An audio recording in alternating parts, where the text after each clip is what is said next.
Hello बच्चों, कैसे हैं आप सभी।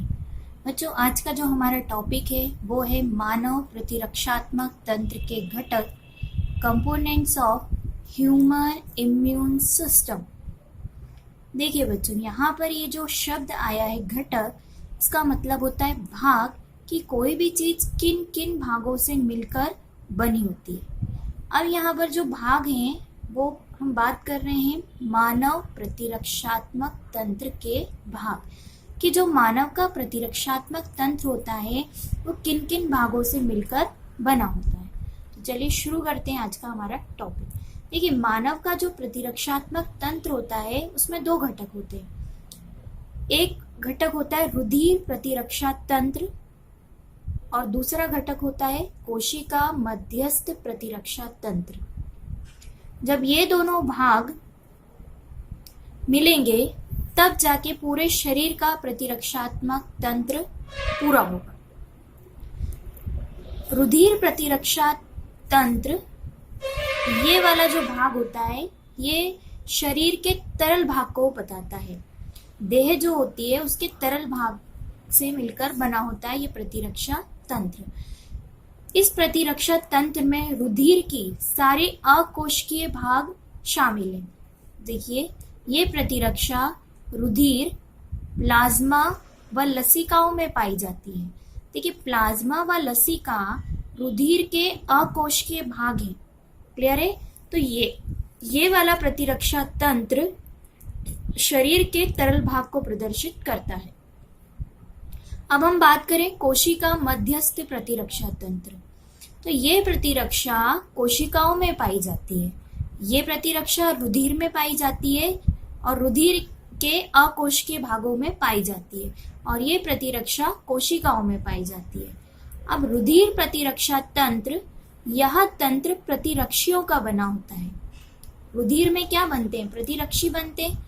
अगर रोगजनक किसी व्यक्ति के शरीर में प्रवेश करता है तो व्यक्ति का शरीर उस रोगजनक के विरोध में रोगजनकों को नष्ट करने के लिए प्रतिरक्षियों का निर्माण करता है। तो प्रतिरक्षी एक प्रकार का विशिष्ट प्रोटीन होता है जो कि कहाँ मिलता है? रुधिर में। अगर हम बात करें कोशिका वाले की, तो यह तंत्र साइटोकाइन प्रोटीन का बना होता है। मतलब यहाँ पर जो सैनिक होंगे जो रोगजनकों को नष्ट करेंगे उनका नाम क्या है? साइटोकाइन। ये भी एक प्रकार का प्रोटीन है, लेकिन प्रतिरक्षी रुधिर वाला प्रोटीन है और ये वाला साइटोकाइन कोशिका वाला प्रोटीन है। देखिए, यहाँ पर कुछ कोशिकाएं जो आपस में जुड़ी हुई हैं। जब किसी कोशिका पर, ये सेंटर वाली कोशिका जिस पर विषाणु संक्रमण हुआ, तो विषाणुओं के संक्रमण के कारण मध्य की कोशिका पूरी तरीके से मर जाएगी, लेकिन इसके मरने के दौरान ये मध्य की कोशिका अपने पड़ोस वाली कोशिकाओं के सरफेस पर, सतह पर एक प्रोटीन बनाएंगी, है ना। तो ये प्रोटीन कौन सा होगा? साइटोकाइन। ये जो प्रोटीन होगा ये पड़ोसी कोशिकाओं को भविष्य में संक्रमण से क्या करेगा? बचाएगा। क्लियर है।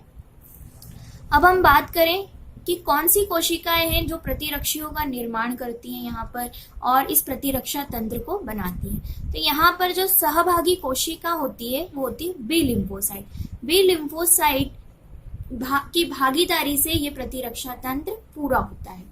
फिर इधर हम बात करें तो यहाँ पर सहभागी कोशिका टी लिम्फोसाइट होती है। क्लियर है। तो यहाँ बी लिम्फोसाइट है और यहाँ टी लिम्फोसाइट है, और दोनों ही टी और बी लिम्फोसाइट एक प्रकार की श्वेत रुधिर कोशिकाएं होती हैं। क्लियर है। चलिए आगे सुनिए। रुधिर प्रतिरक्षा तंत्र जो होता है ये बुखार तथा दूसरी बीमारियों के समय सक्रिय होता है। आपने खुद ही ने देखा होगा कि जब कभी आपको बुखार आता है या किसी प्रकार की बीमारी जैसे कि मलेरिया हो गया, टाइफाइड हो गया, तो उस समय आपके शरीर में प्रतिरक्षियों का निर्माण होता है। तो ये बुखार तथा दूसरी बीमारियों के समय सक्रिय होता है, क्योंकि उस दौरान आपके शरीर में रोगजनक प्रवेश करते हैं और उसके बदले आपका शरीर प्रतिरक्षियों का निर्माण करता है। अब हम इसकी बात करें कोशिका मध्यस्थ, तो यह तंत्र प्रत्यारोपण के समय भी सक्रिय होता है।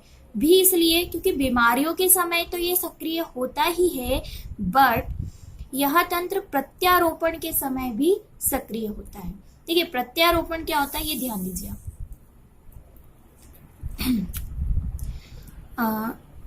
एक व्यक्ति है जिसका लीवर खराब हो चुका है, तो फिर हम क्या करेंगे, बाहर से किसी और व्यक्ति के शरीर का लीवर इसके अंदर क्या करेंगे, आरोपित करेंगे।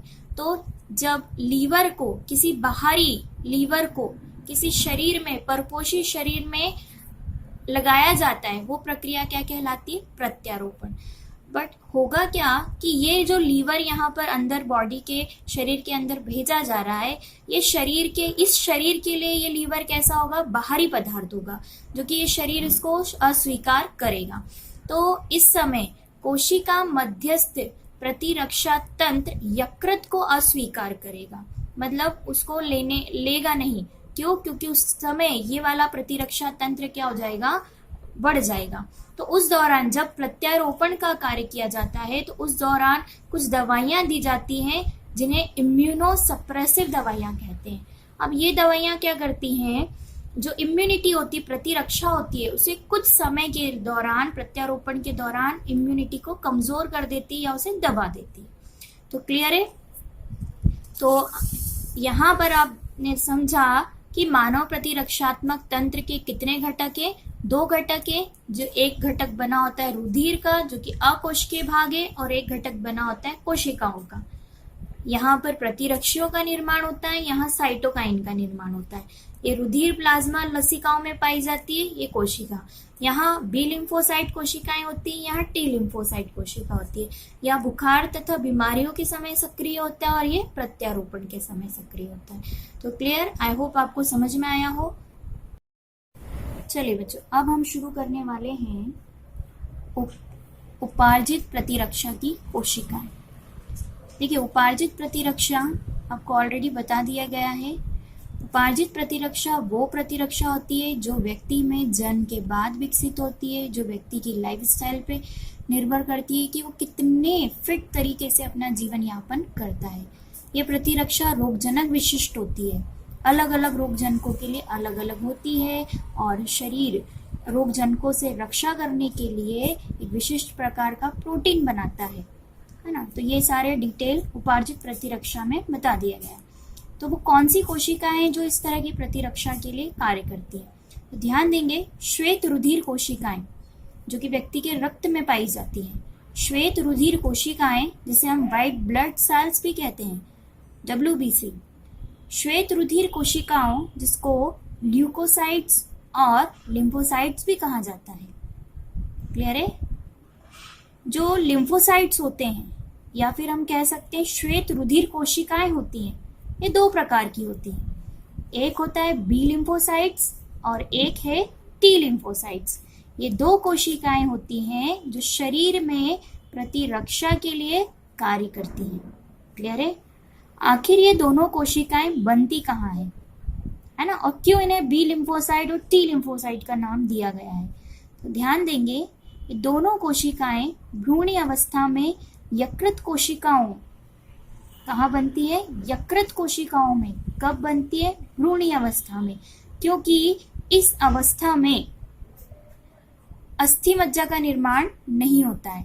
क्लियर है? तो दोनों कोशिकाएं भ्रूणी अवस्था में यकृत कोशिकाओं और वयस्क अवस्था में अस्थि मज्जा की कोशिकाओं द्वारा बनती है। क्लियर है? तो अभी हमें ध्यान रखना है कि बी लिम्फोसाइट और टी लिम्फोसाइट वयस्क अवस्था में कहाँ इनका निर्माण होता है, कहाँ इनकी उत्पत्ति होती है? अस्थि मज्जा में। क्लियर है? अब हम बात करेंगे कि इन्हें बी लिम्फोसाइट और टी लिम्फोसाइट क्यों कहा गया है। इस डायग्राम को ध्यान से देखिए। अभी आपको बताया गया कि बी लिम्फोसाइट और टी लिम्फोसाइट का जो निर्माण होता है, उत्पत्ति जो होती है, वो अस्थि मज्जा में होती है। यहाँ पर ये जो डायग्राम दिखाई दे रहा है, ये अस्थि मज्जा को प्रदर्शित करता है, और अस्थि मज्जा के अंदर जो कोशिकाएं होती है उन्हें अस्थि मज्जा की स्टेम कोशिका कहा जाता है। क्लियर है? तो अस्थि मज्जा में बी लिम्फोसाइट, टी लिम्फोसाइट का निर्माण होता है।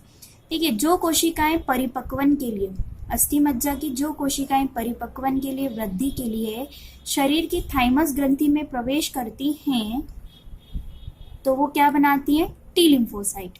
यहाँ पर ये जो टी है ये प्रदर्शित करता है थाइमस ग्रंथि को। क्लियर है? तो टी लिम्फोसाइट क्यों कहा गया है? कि अस्थि मज्जा से कुछ कोशिकाएं वृद्धि के लिए थाइमस ग्रंथि में प्रवेश कर जाती हैं। वहीं हम बात करें, कुछ कोशिकाएं परिपक्वन वृद्धि के लिए कहीं नहीं जाती हैं, उनका परिपक्वन कहाँ होता है? बोन मेरो अस्थि मज्जा में ही होता है, मतलब इसी के अंदर होता है। जो डायग्राम यहाँ दिख रहा है अस्थि मज्जा है ना, कुछ कोशिकाओं का परिपक्वन अस्थि मज्जा बोन मैरो में होता है, और जिसके कारण, अच्छा बोन मैरो में किस में होता है? मनुष्यों में होता है बोन मैरो में, चूहों में और अनेक स्तनियों में इनका परिपक्वन अस्थि मज्जा में होता है। तो इसे बी लिम्फोसाइट क्यों कहा गया है? क्योंकि बी किसको प्रदर्शित करता है? यहाँ पर बोन मैरो को। लेकिन अब यहाँ ये नहीं कह सकते कि बी मतलब बोन मैरो। ये परिपक्वन जो हो रहा है ये कहाँ पर होता है? मनुष्य और चूहों में। एक्चुअली में यहाँ पर ये जो बी है ये प्रदर्शित करता है बुर्सा ऑफ फेब्रिशियस। यहाँ पर ये जो बी है ये स्टैंड करता है बुर्सा ऑफ फेब्रिशियस, एक प्रकार की ग्रंथि होती है जो पक्षियों में पाई जाती है। क्योंकि लिम्फोसाइट का जो अध्ययन है वो सबसे पहले पक्षियों में किया गया था, और इसीलिए बी लिम्फोसाइट में जो बी होता है ये प्रदर्शित करता है बुर्सा ऑफ फेब्रिशियस को। क्लियर है? तो बी का मतलब बोन मैरो किसके लिए? मनुष्यों के लिए, चूहों के लिए, है ना। लेकिन एक्चुअली में बी सबसे पहले इसका नाम यहाँ रख दिया गया था, पक्षियों में जब इसका अध्ययन किया जा रहा था तभी इसका नाम क्या पड़ गया था? B lymphocytes. तो अगर ऑब्जेक्टिव आता है कि बी लिम्फोसाइट में बी किसको स्टैंड कर रहा है, तो आंसर देना है बुर्सा ऑफ फेब्रिशियस को। क्लियर है? और डिटेल में आपको बताना है, क्योंकि मनुष्यों में और चूहों में इसका परिपक्वन बोन मैरो में होता है, इसलिए बी मतलब बोन मैरो भी कहा जाता है। क्लियर है? आई होप आपको समझ में आया हो। टेक केयर, बाय बाय, शब खैर।